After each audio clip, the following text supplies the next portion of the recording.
ममता बनर्जी के गंदा धर्म बयान पर एफआईआर हो चुका है। टीएमसी नेता जहांगीर खान को हाईकोर्ट से राहत नहीं मिल रही है और बीजेपी सांसद सुमित्रा खान का दावा है कि टीएमसी के 50 विधायक और 20 सांसद पार्टी छोड़ सकते हैं। जी अब एक करके सब पर बात करेंगे। सबसे पहले बात की जाए कि गंदा धर्म विवाद ये शुरू कैसे हुआ, क्या हुआ। ममता बनर्जी पर आरोप है कि उन्होंने 2025 में कोलकाता में एक ईद कार्यक्रम में गंदा धर्म शब्द का इस्तेमाल किया था, जिसमें कुछ लोगों ने सनातन धर्म का अपमान माना। और एफआईआर किसने दर्ज कराई? एफआईआर जो दर्ज हुई है वो सिलीगुड़ी के वकील रिंकी चैटर्जी ने साइबर पुलिस स्टेशन में शिकायत दर्ज कराई। उन्होंने आरोप लगाया कि ममता की टिप्पणी से हिंदुओं की धार्मिक भावनाएं आहत हुई है और एफआईआर में आरोप लगाए गए हैं। शिकायत में कहा गया है कि बयान से धार्मिक वैमनस्य बढ़ सकता है और सनातन धर्म का अपमान हुआ है और बीजेपी ने इस मुद्दे को उठाया है। बीजेपी नेताओं ने आरोप लगाया है कि टीएमसी तुष्टीकरण की राजनीति कर रही है और हिंदू भावनाओं का सम्मान नहीं करती है। देखिए, पहले भी अंकुर देखा गया है कई मरतबा जिस तरीके से बीजेपी और टीएमसी के बीच झड़प इस चीज़ को लेकर रहती थी, हिंदुत्व वाली सोच को लेकर, हिंदूवादी सोच को लेकर बीजेपी जो है वो काफ़ी ज़्यादा अग्रसर है। शुरू से जो है फ्रंट फुट पर रही है। सनातन धर्म की बात जो है वो प्रमुखता से उठाते हुए बीजेपी नज़र आती है। पश्चिम बंगाल के अंदर भी ये मुद्दा जो है काफ़ी लंबे अरसे से गरमाया हुआ था कि देखिए, आप जब दशहरा आता है, रामनवमी आती है, दुर्गा पूजा आती है, तो उसमें जो है यहाँ पर बाकी धर्मों को तो जुलूस के लिए इजाज़त दी जाती है, लेकिन यहाँ पे पंडाल लगाने के लिए इजाज़त नहीं दी जाती है। और कई सारी जगह ऐसी भी थी जो संवेदनशील थी, जहाँ पे हिंसा की खबरें भी सामने निकल के आई थी पिछले दौरान। रामनवमी में पत्थरबाजी की खबरें जो है वो सामने निकल के आई थी। दुर्गा पूजा में जो है हिंसक झड़प की खबरें जो है वो सामने निकल के आई थी।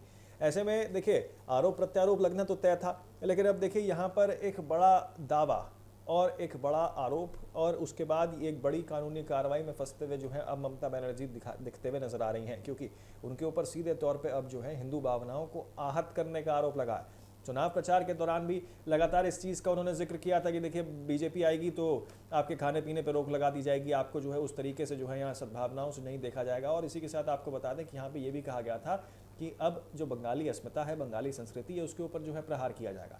ये आरोप लगातार जो है ममता बनर्जी, टीएमसी जो है वो लगाते हुए नजर आ रही थी। लेकिन उसके बाद जिस तरीके से अब यहाँ पर ममता बनर्जी के ऊपर खुद ही जो है पड़ला उनका भारी हो गया है, और सबसे जरूरी चीज ये है कि जिस तरीके से अब ममता बनर्जी जो है कानूनी कार्रवाई में अंकुर गिरते हुए नजर आ रही है, ये कई सारी चीजों को लेकर जो है अब सवाल खड़े कर देता है कि आखिरकार आपने बयान दे दिया, उसके बाद आप ये देखिए कि उसका अफेक्ट कितने लोगों पे हुआ है, कितने सारे लोग जो है उस बात से जो है प्रभावित हुए हैं। अच्छी खासी संख्या में पश्चिम बंगाल के अंदर जो है हिंदू लोग रहते हैं, सनातनी लोग रहते हैं, और उससे सीधे जोड़ के बीजेपी जो है अब इसको प्रस्तुत कर रही है। बीजेपी साफ तौर पे कह रही है, देखिए जो बयानबाजी यहाँ दी गई है उसके बाद अब यहाँ पे जो है मामला और गर्माते हुए नजर आ सकता है। अंकुर, देखिए समृद्धि, ये समझना जरूरी है कि सबका धर्म अच्छा होता है, सबकी जाति अच्छी होती है, लेकिन किसी दूसरे धर्म में जाकर, किसी दूसरे धर्म के बीच जाकर किसी दूसरे धर्म को टिप्पणी करना, गलत टिप्पणी करना, ये बिल्कुल सही नहीं होता।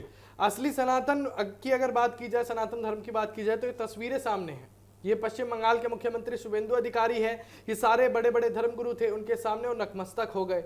लेकिन यहाँ पर ममता बनर्जी का जाना और दूसरे जो है वहां पर एक तरीके से प्रचार करना और बोलना कि ये गंदा धर्म है, इस पर टीएमसी नेताओं का कहना है कि ममता का बयान किसी धर्म विशेष के खिलाफ नहीं था, बल्कि कट्टरता और नफरत की राजनीति के खिलाफ था।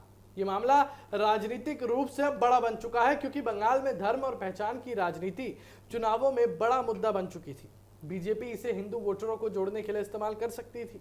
और जहांगीर खान की हम बात करें, समृद्ध यहाँ पर जहांगीर खान की बात करें, जहांगीर खान ममता बनर्जी के काफी करीबी भी माने जाते थे, अभिषेक बनर्जी के करीबी माने जाते थे। और देखिए, बहुत प्रभावशाली नेताओं में जो है उनको गिना जाता था, और चुनाव से पहले जिस तरीके से बयानबाजियां उन्होंने दी थी वो भी अपने आप में बहुत बड़ा जो है चर्चाओं में रही थी और चर्चाओं का केंद्र रही थी।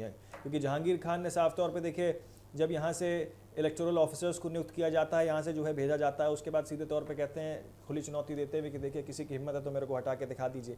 तो ऐसे बयानबाजी और आक्रामक तेवर टीएमसी के जो पहले रहे थे वो अब कुछ ठंडे पड़ते हुए नजर आ रहे हैं, जब से चुनाव में हार का सामना जो है उनको करना पड़ा है। इसी के चलते आपको बता दें, जिस तरीके से यहाँ पे जहांगीर खान ने एकदम से, यानी कि देखिए, जब आपका नाम छप गया ईवीएम मशीन पे, उसके बावजूद भी आपने जो है बैकफुट पे आके अपने आप को जो है हाथ खड़े कर दिए कि देखिए मैं तो चुनाव नहीं लड़ूंगा। तो ऐसे में जहांगीर खान के लिए भी अब जो है मुश्किलें और बढ़ती हुई नजर आ रही हैं। अंकुर, देखिए समृद्ध, जैसा कि आपने अभी कहा था कि चुनाव में टीएमसी की हार के बाद अब टीएमसी के लिए मुश्किलें बढ़ती जा रही है, वो बिल्कुल दिख रहा है।